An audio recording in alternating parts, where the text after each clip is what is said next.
Hai, Assalamualaikum warahmatullahi wabarakatuh. Kembali lagi bersama aku Marsyafani. Di video kali ini aku ingin membahas sedikit tentang pengantar apresiasi prosa fiksi. Nah, kalau di video sebelumnya kita membahas tentang apresiasi puisi, di video kali ini aku ingin membahas tentang apresiasi prosa fiksi. Nah, terdiri dari 3 kata nih.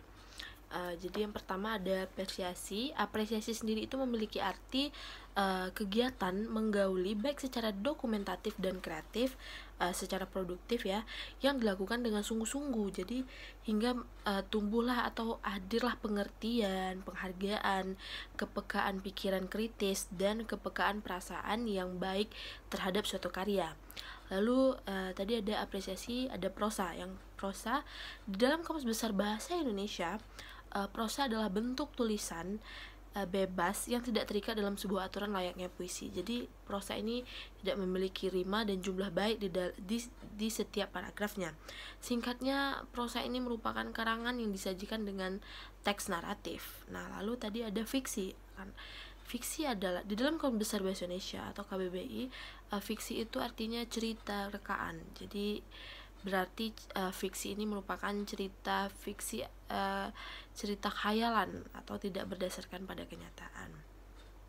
Nah, lalu di dalam apresiasi prosa fiksi ini terdapat atau bisa kita lihat dari beberapa sudut pandang. Yang pertama itu dari sudut pandang pengarang. Jadi kita bisa mengapresiasi prosa fiksi ini itu melalui dengan melihat dari bagaimana pengarang itu menciptakan karya prosa fiksi tersebut.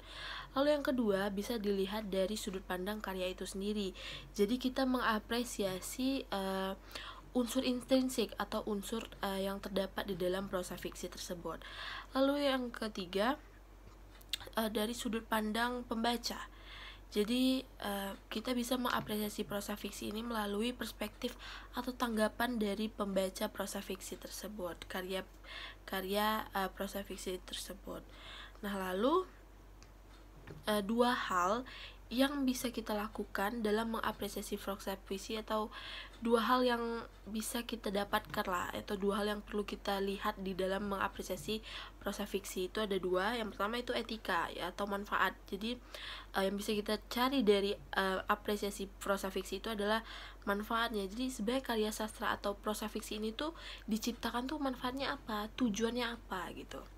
Lalu yang kedua ada estetika atau keindahan. Jadi kita tuh mengapresiasi prosa fiksi itu melihat bagaimana keindahan yang pengarang sajikan di dalam karya sastra, yakni prosa fiksi tersebut. Nah, itu mungkin sedikit pengantar prosa fiksi yang bisa saya sampaikan. Mohon maaf apabila ada kesalahan kata dan masih banyak kekurangan di dalam video ini, tapi aku berharap ini bisa membantu teman-teman semuanya. Jadi sekian, assalamualaikum warahmatullahi wabarakatuh, bye bye.